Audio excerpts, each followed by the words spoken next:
വിശദമായ വാർത്തയിലേക്ക്. അഫ്ഗാൻ സന്ദർശനത്തിനിടയിൽ പ്രധാനമന്ത്രി നരേന്ദ്രമോദിയുടെ അപ്രതീക്ഷിത പാക് സന്ദർശനം. പാക് പ്രധാനമന്ത്രി നവാസ് ഷെരീഫിന്റെ ജന്മദിനാഘോഷത്തിൽ പങ്കുചേരാനാണ് മോദി ലാഹോറിലെത്തിയത്.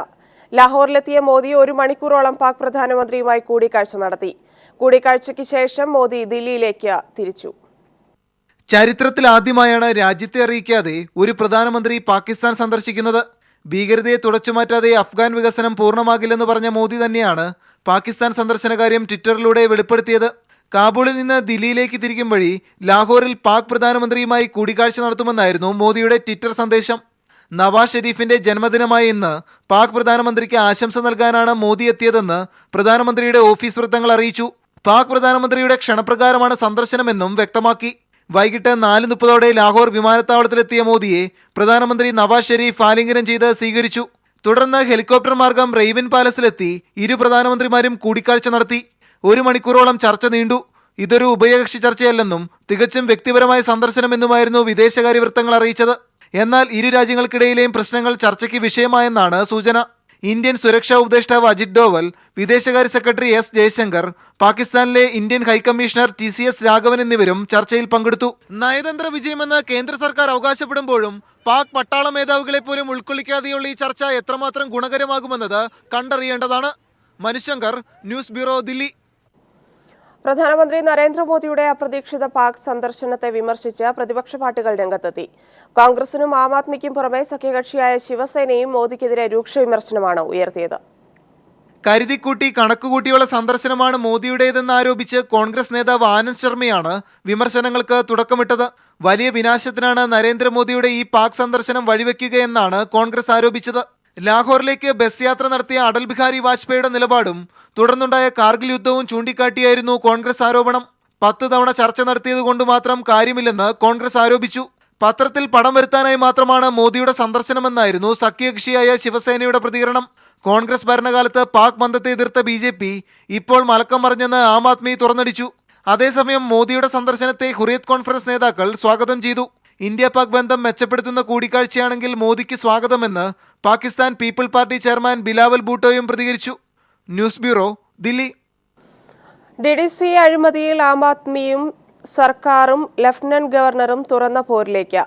ജെയ്റ്റ്ലിക്കെതിരെയുള്ള അഴിമതി അന്വേഷിക്കാൻ ഏകാംഗ കമ്മീഷനെ നിയമിക്കാൻ ദില്ലി സർക്കാരിന് അധികാരമില്ലെന്ന് ഗവർണർ.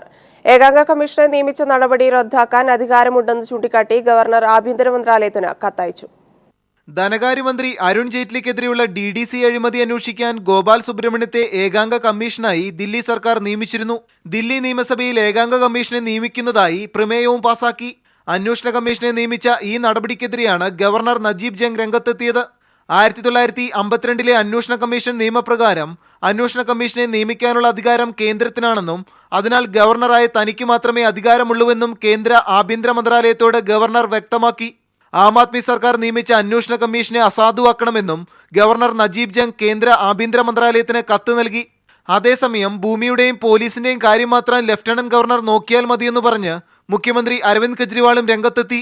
അന്വേഷണ കമ്മീഷനെ കേന്ദ്ര സർക്കാർ എന്തിനാണ് ഭയക്കുന്നതെന്നും ഗവർണറെ വെച്ച് നരേന്ദ്രമോദി സർക്കാർ ചൂതാട്ടം നടത്തുകയാണെന്നും കെജ്രിവാൾ ആരോപിച്ചു. ജെയ്റ്റ്ലിക്കെതിരെ അഴിമതി ആരോപണം ഉന്നയിച്ച പാർട്ടി MP കീർത്തി അസാദിനെ സസ്പെൻഡ് ചെയ്തതിൽ അദ്വാനി വിഭാഗം അതൃപ്തി രേഖപ്പെടുത്തിയിരുന്നു. കീർത്തി അസാദിനെ സസ്പെൻഡ് ചെയ്ത നടപടിയിൽ BJPയിൽ പൊട്ടിത്തെറിക്ക് വഴിവെച്ചതിന് പിന്നാലെയാണ് അന്വേഷണ കമ്മീഷനെതിരെ കേന്ദ്ര സർക്കാർ നിയമിച്ച ഗവർണർ തന്നെ രംഗത്തെത്തിയത്. Manushankar, news bureau, Delhi. MP-മാരുടെ ശമ്പളം വർദ്ധിപ്പിക്കുന്നതിനെതിരെ 5 സംസ്ഥാനങ്ങൾ രംഗത്ത്. പഞ്ചാബ്, തമിഴ്നാട്, ഒഡീഷ, ഉത്തർപ്രദേശ്, ആന്ധ്രാപ്രദേശ് സംസ്ഥാനങ്ങളാണ് ശമ്പളം വർദ്ധിപ്പിക്കാനുള്ള നീക്കത്തെ എതിർത്തത്.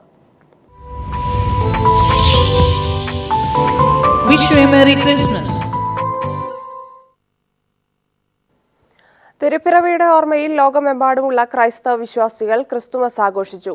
ക്രിസ്തുമസിനോടനുബന്ധിച്ച് കേരളത്തിലെ പള്ളികളിലും പാതിരാ കുർബാനയും പ്രാർത്ഥനാ ചടങ്ങുകളും നടന്നു. 100 കണക്കിന് വിശ്വാസികളാണ് ചടങ്ങുകളിൽ പങ്കെടുത്തത്.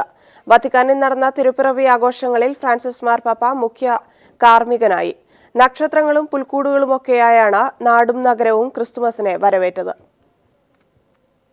ക്രൈസ്തവ വിശ്വാസികൾ കൊല്ലം തങ്കശ്ശേരി സ്വദേശി റോയിയെ കണ്ടാൽ ഇന്നറിയാതെ ജീസസ് എന്ന് മന്ത്രിച്ചു പോകും. അവർ അദ്ദേഹത്തിന് വിളിപ്പേരുമിട്ടു ഈശോപ്പ. അദ്ദേഹത്തെ കാണുമ്പോൾ മനസ്സിലാകും പേരിലെ മഹത്വം.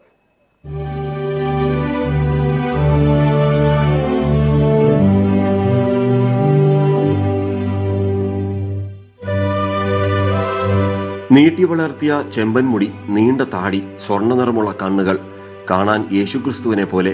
പിന്നെ വിശ്വാസികൾ എന്തു ചെയ്യും? അവർ രണ്ടു കൈയും കൂട്ടി അറിയാതെ വിളിച്ചുപോയി ഈശോപ്പ എന്ന്. കഴിഞ്ഞ 3 പതിറ്റാണ്ടായി വിശ്വാസികൾ ക്രിസ്മസ് റാലിക്കും ഈശോചരിത നാടകങ്ങൾക്കും എന്നുവേണ്ട ഭക്തിപരമായ ചടങ്ങുകൾക്ക് വരെ റോയിയെ അതിഥിയാക്കി. കുരിശിന്റെ വഴി, അവസാനത്തെ അത്താഴം, അങ്ങനെ പല റോളുകൾ. എല്ലാം ഈശോയുടെ അനുഗ്രഹമെന്നേ റോയി പറയൂ. ഇന്നും ആൾക്കാർ എന്നെ വിളിക്കുന്ന ഈശോപ്പയ, ടങ്കശ്ശേരി ഈശോപ്പ എന്ന് പറയും. അത് ഞാൻ എന്തോ എനിക്കറിഞ്ഞൂടാ. ഞാൻ തന്നെത്താന്ന് ഇങ്ങനെ വളർത്തി, അപ്പോഴത്തേക്ക് ആ ഫേസ് കട്ട് എനിക്ക് കിട്ടി. അതെൻ്റെ ഒരു ഭാഗ്യമായിരിക്കും. എല്ലാ വർഷവും ചെന്നൈയിൽ നിന്ന് കാൽനടയായി വേളാങ്കണ്ണിയിലേക്ക് പോകുന്നതും റോയി ഇന്നുവരെ മുടക്കിയിട്ടില്ല. ജീവിതാവസാനം വരെ ഈശോപ്പ എന്നറിയപ്പെടാനാണ് ഈ അപരന് മോഹം. ന്യൂസ് ബ്യൂറോ, കൊല്ലം. ഞായറാഴ്ച ആരംഭിക്കുന്ന CPIM സംഘടനാ പ്ലീനത്തിനായി കൊൽക്കത്തയൊരുങ്ങി. പ്ലീനത്തിന് മുന്നോടിയായുള്ള കേന്ദ്ര കമ്മിറ്റി പോളിറ്റ് ബ്യൂറോ യോഗങ്ങൾ നാളെ ചേരും. പ്ലീനത്തിൽ അവതരിപ്പിക്കേണ്ട റിപ്പോർട്ടിന് കേന്ദ്ര കമ്മിറ്റി അംഗീകാരം നൽകും. ഞായറാഴ്ച രാവിലെ 10 ലക്ഷത്തോളം പേർ അണിനിരക്കുന്ന റാലിയോടുകൂടിയാണ് പ്ലീനത്തിന് തുടക്കമാകുക.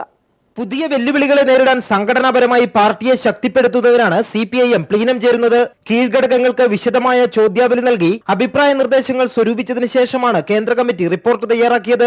സാമ്പത്തിക രാഷ്ട്രീയ ആശയരംഗത്തെ വർഗസമരം ശക്തിപ്പെടുത്തുന്നതിന് ആവശ്യമായ ഇടപെടലുകൾ നിർദ്ദേശിക്കുന്നതാണ് പ്രമേയം.